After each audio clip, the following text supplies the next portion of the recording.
This episode of Brace for Impact is brought to you with the support of Ranmore Fund Management Limited. Ranmore is an independent UK investment firm applying a value-driven investment philosophy to global equities. It's focused on generating real returns for clients. Capital is at risk. Please see ranmorefunds.com for more details. Welcome back to Brace for Impact, the podcast where we champion modern philanthropy in a changing world. I'm Mary Rose Gunn, founder and CEO of The Four, and we're the UK's only venture philanthropy fund backing the best small charities and social enterprises. Today, I am delighted to welcome Alexander Hoare, 11th generation partner of Hoare Co, the UK's oldest private bank, and co-founder of Snowball Impact Management. He is also a long-term philanthropist. Alexander served as CEO of the bank for nearly a decade and co-founded Snowball in 2016. Snowball's a flag bearer for the UK impact investment sector and is built on the belief that a good investment is a responsible one. Through his work in Snowball and the Golden Bottle Trust, the philanthropic foundation of Hoare Co, Alexander has helped pioneer new approaches to deploying capital for social good and become one of the most thoughtful voices shaping the conversation around philanthropy and impact investing in the UK. Alexander's new book, Impact Banker, was recently recommended by Josh Spiro in the FT as revealing the secret to sustaining generational wealth. Alexander, thank you so much for joining me today. I would love to ask you first a bit about your bank and your family motto, which is to be good bankers and to be good citizens. What does that mean in practice? Well, first, it's great to be with you. Thank you for having me on this podcast. The bank I joined 39 years ago is really very simple. It takes deposits, it provides payment services, and it advances credit. And only about 15 years ago did we nail a purpose to be good bankers and good citizens. But for 300 years, we've got a litany of examples of being good citizens, building hospitals, schools, churches, the first hospice in the country, and many, many other fabulous initiatives, all of which must have been paid for by good banking. So, Alexander, as you know, we are big advocates for encouraging people to support smaller organisations more because so little funding in the sector goes to them. What's your experience of working with smaller organisations, both through Golden Bottle and personally? The Golden Bottle almost never works with large charities. It wants to have demonstrable impact on the underlying problem. And very often the smaller the charity, the greater the impact a bit of money can have. You know this.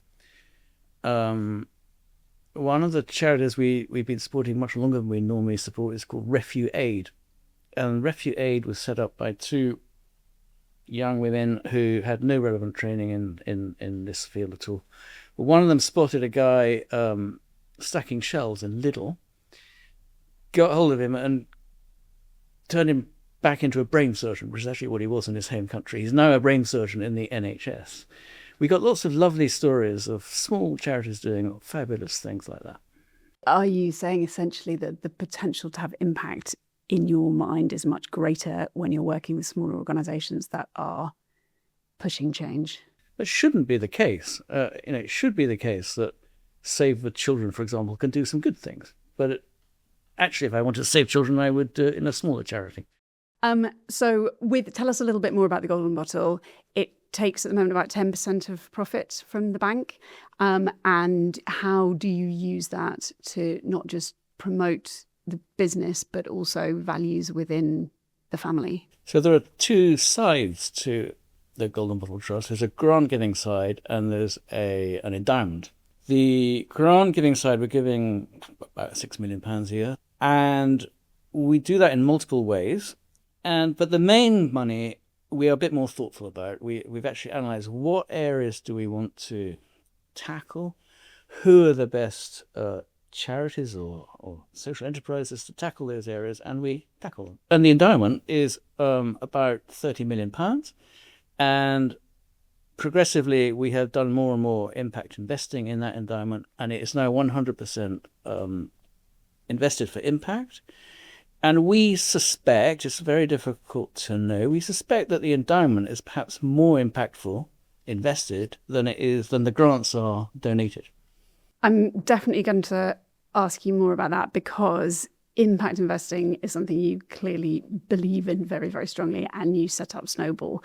So it would be a nice point to ask you, what is Snowball and why did it come about? We were giving some of the money in the 90s, and I observed some patterns. So you give money to a big charity, they write you a report saying they've done this, this, and that, and a year later they ask you for more money. At no point do they tell you how they're going to fix the problem. I perceived there was risk of pouring money into bottomless pits.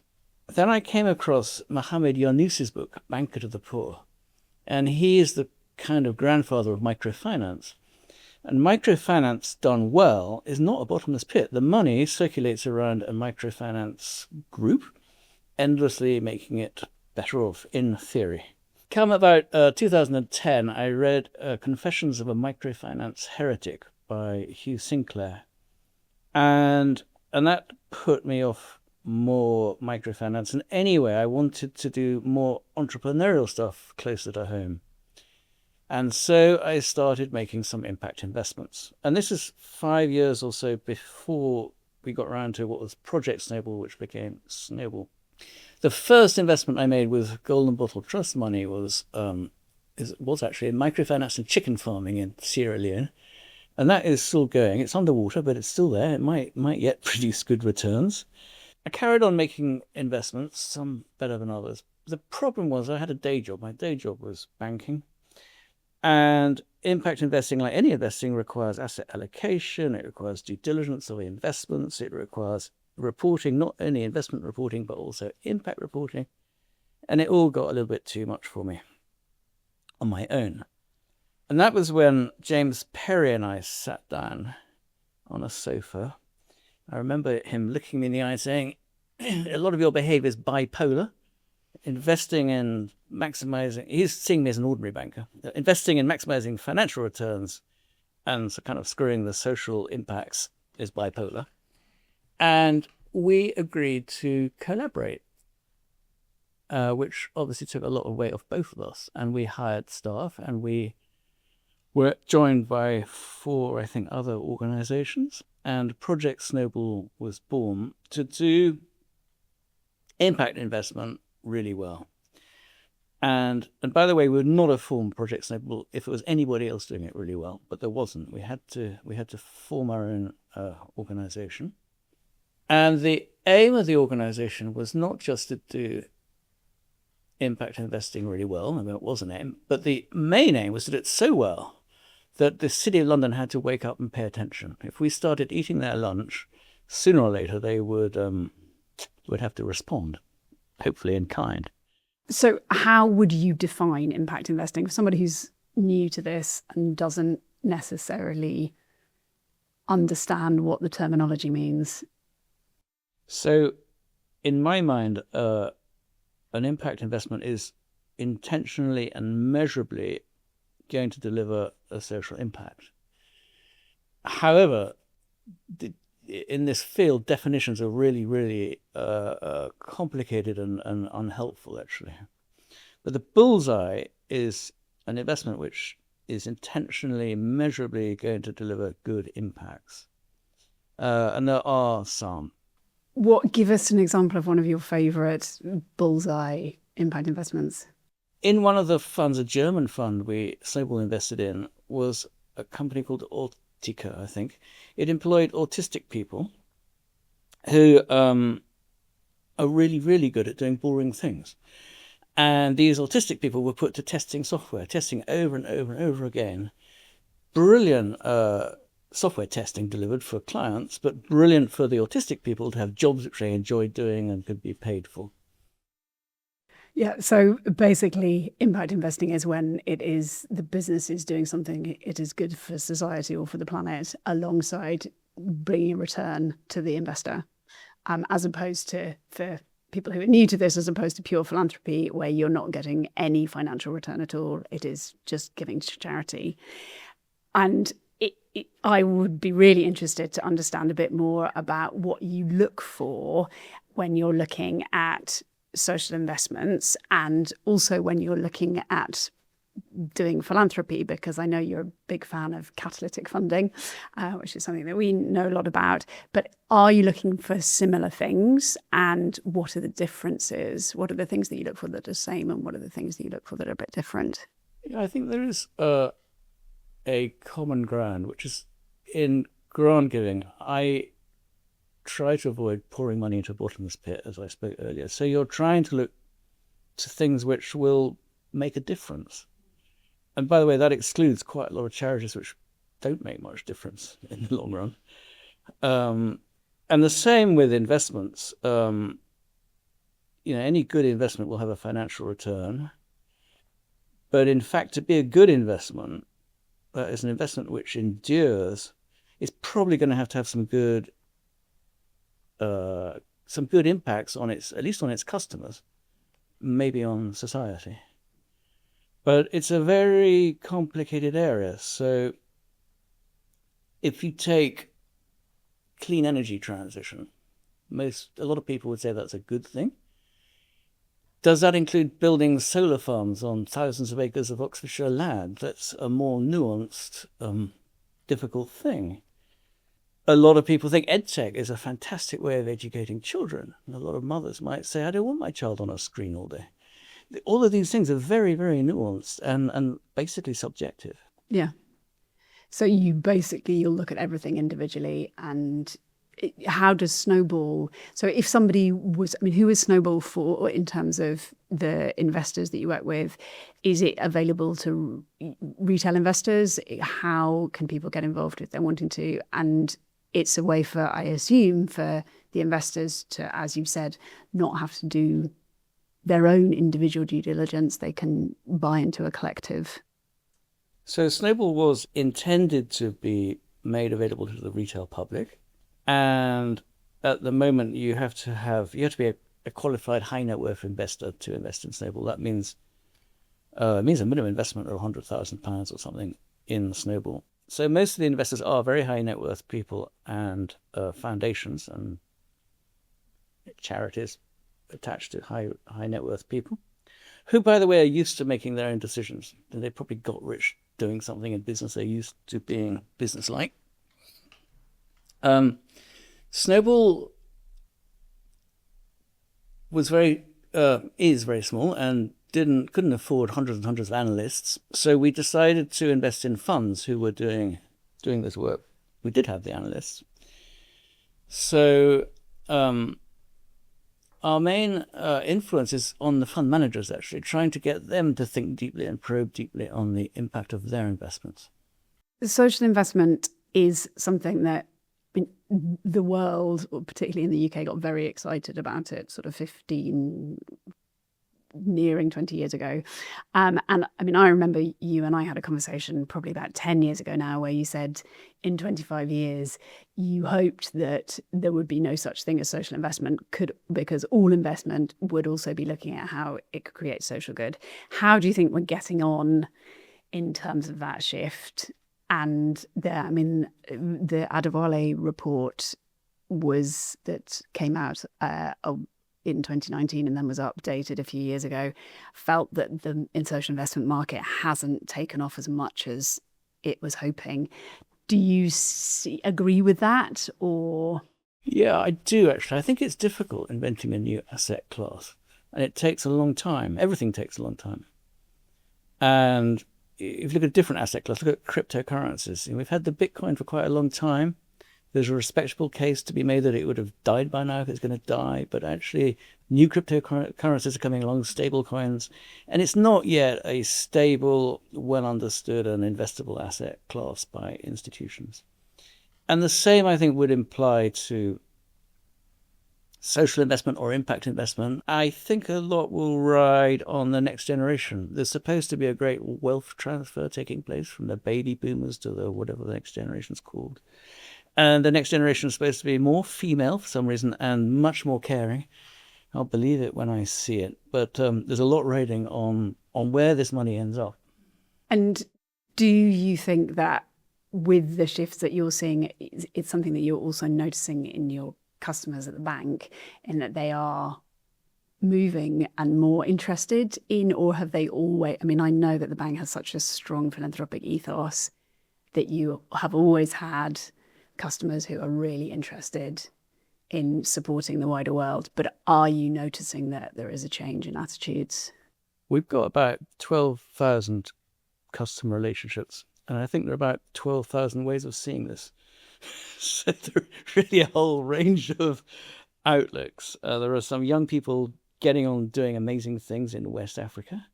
There are a lot of old people who are willing to take risks on a new asset class. There's a whole wide range out there. And a lot of people who talk a good story and do nothing. Yeah, I think that's a really interesting point, is that there are a lot of people talk a lot about the next generation, and it's all, next gen philanthropy. But actually what we see as well is that it's not the next gen, it's the existing generation who are moving into a phase of life where they're maybe less busy with their professional careers and are realizing that they've got some resources to share and wanting to do something about it. I think that's a very important observation. The people in their sort of 40s got children to feed and house and careers to hold down, and they're not looking to push the boundaries on their investment portfolios. Whereas by the time you get 15, 20 years later, you're thinking, I've got take more risk and you've got more energy to think about it. And in terms of funding for philanthropy, I mean, because you know exactly what we do, but we are big advocates for getting more money into the grassroots and into smaller organisations and being really catalytic with it. How do you think we can help more people who are looking at giving back to meet smaller organisations, and how can they be encouraged to make the sort of steps, or take the steps that you've taken, which is that you, through a long and engaged process, have moved away from supporting larger organisations and are now mainly supporting smaller. But how can we help accelerate that, and should we? Well, I think you and the four are doing a great job, and the way to expand it is to expand it. Yeah. I'm in a very unusual position that I sit in this nexus of 12,000 relationships. I see so many things every day, which isn't an opportunity given to everyone.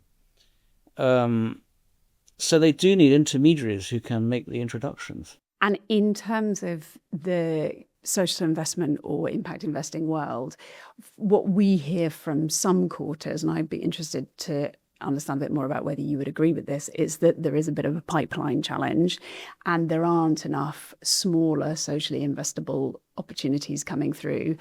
And we would argue that this is partly because of the lack of grant funding, because often social businesses or social enterprises need grant funding to get themselves off the ground. They can't immediately take on debt. Do you think that is something that is holding up the system, or in your experience, have you not had a problem with finding the sorts of things that you want to invest in? I don't perceive a shortage of supply. I suppose I'm wearing my Snowball hat. There's plenty of things to invest in. We're actually short of cash to invest. That's because not enough people are putting funds into impact investing. Why do you think that is? Partly because it's kind of new and unproven. Partly because, it's fine to talk a good story, like I'm going to invest in line with my values. Except when you actually get your hands on this money, it's the only money you're ever going to have, and you might prefer to give it to Goldman Sachs. So a risk aversion, perhaps. You've been at this now for 15 years. Do you have any advice for people who are thinking at looking at this and are thinking about getting involved? How would you encourage somebody? There are peer networks. So Philanthropy Impact is a network of people interested in impact investment. They meet quite regularly. I think meeting opposite numbers, sharing experiences, sharing due diligence, sharing outlooks is a very powerful way to overcome your fear of the new and your fear of risk. How much do you think it is the responsibility of the wealth management industry to support their clients and encourage their clients to think about these things and to provide them with the information that they need? And do you think that the wealth management industry is stepping up to the challenge? It's a very serious responsibility. In fact, it's a very responsible place to be a wealth advisor.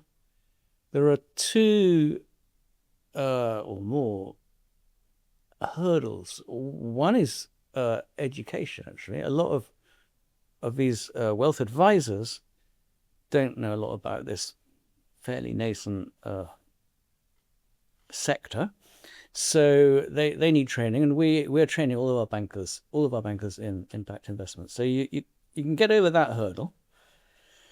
The next hurdle is more difficult, not for us, but for any investment house, which is to do with incentives. And if you're charging fees on someone's portfolio, the last thing you want to see is them take money out of their portfolio and put it somewhere else. I think the way around that is to explain to the wealth managers that a happy client is really rather more useful to you than an unhappy client. And you can make your clients happy by getting their money to work in line with their values and investing in impact. But it is a difficult area. And also, I would say that there is responsibility on the wealth holders, some of whom are perhaps not as responsible as they could be when they carry on investing wherever their mother invested and don't ask any difficult questions and shouldn't be surprised that they get what they get. That reminds me of a quote that you have in your book, which I love, which is from Peter Drucker, that doing the right thing is more important than doing things right. And I feel like that is very relevant in this situation. Yes. So my book, seeing how you raise this subject, is how I have tried to do the right things in banking, in philanthropy, and impact investment in my community at home and my son's school, wherever. And my observation is that if you do the right things with some kindness, money kind of comes. If you start by worrying about money, you'll probably do the wrong things. To change the subject slightly, the government have just made a big announcement about the impact economy and how they are going to encourage philanthropy. Do you have any thoughts on working with that and your experience in the past on working with government? Clearly, with the social impact bond wasn't fantastic. So, yeah, I've lost much hope for central government. Local government can do things. So one of our investees in Snowball was Bridges Ventures. Bridges Ventures did a whole lot of social impact bonds with local governments to try and reduce certain needy types of citizen in their community. And that works. It can be done. I just find it a bit easier. This is just me speaking, not dealing with central government. I prefer paddling my own canoe. But if you want to travel far, you have to build consensus with a wide range of stakeholders. I prefer to travel fast. Yes, I can. I think with philanthropy, that's possibly one of the few places sometimes where that maxim doesn't really hold, because it can be when you're trying to travel with government, you can get nowhere, I think, sometimes. Yeah. If you were to be speaking to somebody who said, look, I've actually now come into some serious wealth, or I've had it for a while, but I've decided I'd like to see how I can use it for some good and create a better world from it. What advice would you give to them? Where would you suggest they start? Because philanthropy can be such an opaque world. As I said earlier, I think a peer group. So one man's significant wealth is not the other's. So you've got to find the right sort of level for these people and make some introductions and encourage them to have a go, maybe with a small sum, and learn. Learning through doing. Yeah. That's how I did it. I'm still doing it, shall I say. I mean, we first met 15 years ago now, and one of the reasons why we first met was because I pitched to you an idea of the 4, and you were very much ready for the idea that there was nobody out there that was really investing in early stage charities and social enterprise, investing grant funding, but doing it with an investment mindset. And that there were lots of incredible ideas out there within grassroots communities of people creating the change that was needed, but they just didn't have access to the capital and the kind of skills that they needed. It was very ahead of its time. I think you were incredibly bold to back what we were trying to do. And throughout all of these different things that you have been talking about, you are not afraid of doing things a bit differently and of taking a leap that others might be nervous to make. What is it that has given you the confidence to be able to do that, do you think? I would argue it's our duty to do things a bit differently. If you carry on doing the same things, you will get the same outcomes. You will get a very dysfunctional society. And only by experimenting and pioneering are you going to change it. I hope that Snowball will change how people view investment. It's been nearly 20 years now, but what's 20 years in the scheme of things, actually? One of the things that you say, which I really like, is it takes 10 years to prove that something can work and then 20 years to work out whether it's going to be able to endure. And patience is something that is utterly vital in this space, I think. Patience is a subject too, because you look at the Victorians, they were incredible polymaths, some of them. And you look at our kids and they've got attention span of a gnat. And I'm not sure if this is progress. Yeah. There is a huge push at the moment towards place-based investing. It's a sort of fashionable term, which for people who don't necessarily know what it means, it's very simple. It's basically about being involved in philanthropy or in social or impact investing in a particular geography. So if you're from, for example, Bristol, it's about getting involved in Bristol. Do you have much experience of this? And what are your thoughts on the place-based movement? I don't have a lot of experience, but I do have thoughts on place-based investing. The reason I don't have much experience is Snowball isn't place-based. It wants to be national, international. But I can see a lot of logic in a local authority pension fund wanting the money to be invested locally. David Goodfellow, I think he's called David Goodfellow, wrote a book called The Road to Somewhere several years ago, in which he says you can divide the world into two sorts of people. There are the anywheres who jet around the world with their iPads, they'll outsource to anywhere and be happy anywhere. And there are the somewheres who are born, live, work and die within 60 miles of a place. And actually the somewheres greatly outnumber the anywheres. And they care about their community and their place. And this analysis kind of explains Brexit and lots of things. People are just poles apart on anywheres and somewheres. But I think that local is easier to pull off than distant. I mean, I think from our perspective, we are a national fund, as you know, but we do some place-based funds with certain philanthropists. And everybody in our experience, when they start, say, oh, this is brilliant. There are going to be so many people that want to be involved. But actually, it isn't necessarily, it's one of those philanthropic ideas that people think works much better than sometimes it can do.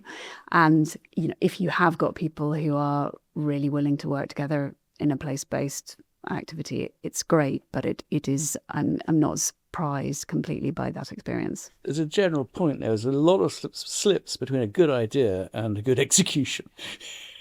And also, I think also between people saying what they want. I remember I was given advice once years and years ago by Teresa Lloyd, the philanthropy expert and advisor.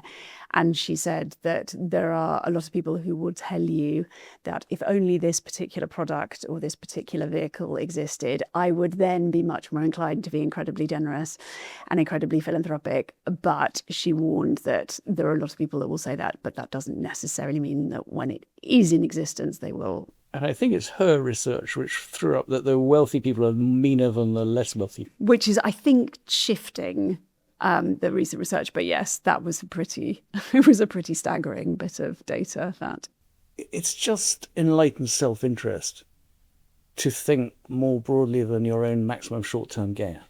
If you think for your community and your society, you're more likely to get better outcomes than if you don't. Alexander, thank you so much for joining me today. A sincere thank you to all of you for listening. If you enjoyed this episode and would like to hear more about philanthropy and social impact, please do follow, share, and leave us a review. You can find us on all the major listening platforms and our YouTube channel, which we have linked to in the show notes.